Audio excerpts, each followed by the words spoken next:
Assalamualaikum warahmatullahi wabarakatuh. Perkenalkan, saya Fadila Mubarokah, NIM 19111113447 dari kelompok 1 Keperawatan Medikal Bedah 3, kelas A 2019-1. Baik, di sini saya akan membuat video tentang tindakan perawatan luka orif-oref yang bertujuan untuk mencegah resiko komplikasi dan mendeteksi dini komplikasi yang terjadi. Assalamualaikum Ibu, selamat pagi. Ya, selamat pagi. Perkenalkan, saya perawat Fadila. Ibu boleh panggil saya perawat Dila. Saya dinas dari pukul 7 sampai pukul 2 siang nanti. Nah, sebelumnya saya bicara dengan Ibu siapa dan usia Ibu berapa? Saya Eva, usia 32 tahun. Nah, dengan Ibu Eva ya Bu ya. Nah, baik Ibu, tujuan saya ke sini itu untuk melakukan perawatan luka orif-oref kepada gips Ibu, dan kita akan melihat apakah di gips yang Ibu pakai ada terjadi resiko infeksi dan mendeteksi dini komplikasi yang akan terjadi. Nah, untuk waktunya itu kira-kira 15 sampai 20 menit dan tempatnya di sini saja. Apakah Ibu bersedia? Ya, saya bersedia. Nah, baik, ketika pasien sudah bersedia, kita harus menjaga privasi klien dengan menutup sampiran di ruangan pasien, dan juga kita kemudian selanjutnya cuci tangan. Setelah kita cuci tangan, kemudian kita angkat bagian gips pasien dengan menggunakan dua tangan. Kemudian kita bisa berikan bantalan. Kemudian itu kita buka bagian gips pasien dengan cara mengguntingnya. Nah, setelah kita melihat bagian luka pasien, kita lihat apakah ada tulang-tulang yang menonjol di bagian ekstremitasnya. Nah, kemudian juga ada beberapa risiko yang mungkin muncul ketika kita melakukan perawatan luka orif-orif tersebut. Nah, baik, risiko yang mungkin akan muncul pada perawatan luka orif-orif ini, yang pertama adalah apakah ada risiko pendarahan tersembunyi. Nah, untuk melihat apakah ada risiko pendarahan tersembunyi tersebut, bisa kita lihat dan kita periksa pendarahan yang ada di sekitar gips pasien, dan apakah ada pelebaran luka di bagian gips pasien. Nah, kemudian juga kita lihat darah di bagian bawah gips pasien dan lihat jenis pendarahannya. Setelah itu, kita bisa menggunakan pen light, kita lihat luas daerah luka, kemudian pelebaran luka, lokasi luka, dan lihat warna darahnya. Apakah warna darahnya itu merah kehitaman dan atau kecoklatan. Nah, setelah itu tidak lupa juga kita untuk memonitor tanda-tanda vital pasien, dan kita dokumentasikan apa saja yang sudah kita cek pada gips pasien tadi.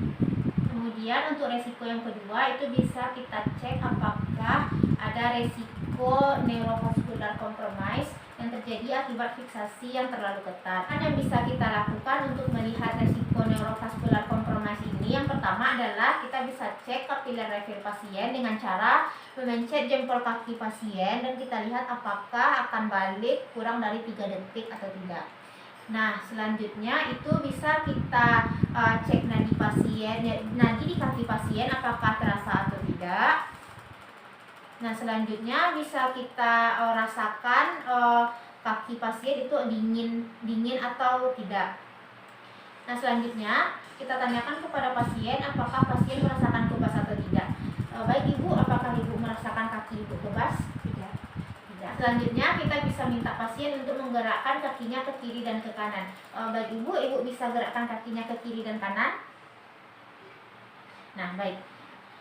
Nah, setelah kita lihat pergerakan kaki pasien, itu bisa kita lakukan pengecekan CSR pada 8 jam pertama setiap 2 jam sekali. Kemudian juga bisa dilakukan pengecekan pada 48 jam pertama setiap 4 jam sekali.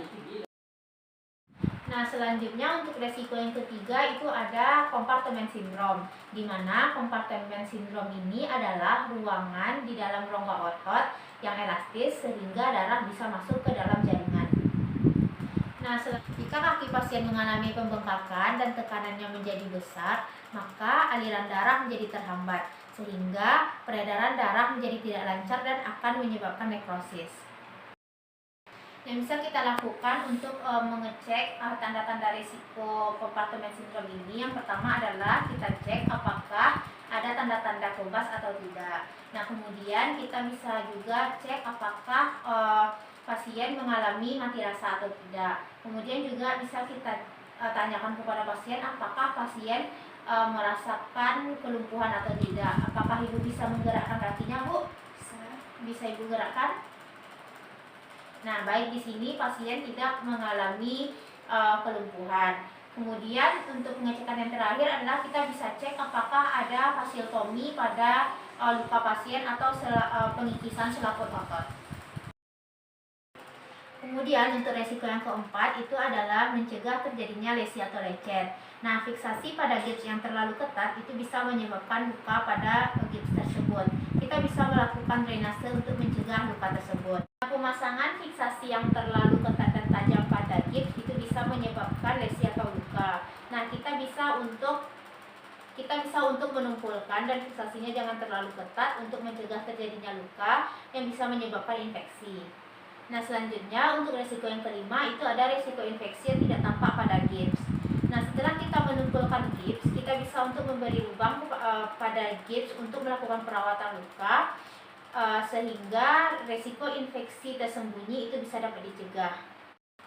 Nah, setelah kita melakukan pengecekan terhadap apakah ada tanda-tanda risiko komplikasi dan mendeteksi dini komplikasi yang terjadi pada gips pasien, kita bisa melakukan pemasangan gips kembali kepada pasien. Nah, baik Ibu, saya telah selesai melakukan pengecekan pada gips Ibu dan tidak ada ditemukan risiko komplikasi dan kita sudah mendeteksi dini juga komplikasi yang terjadi pada gips Ibu. Nah, bagaimana Ibu perasaan Ibu? Dan saya senang nggak ada komplikasi.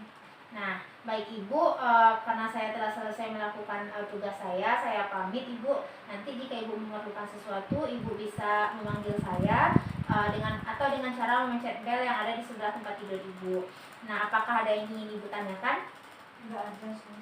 Nah, baik, terima kasih atas kerjasamanya Ibu. Saya pamit Ibu. Assalamualaikum. Salam.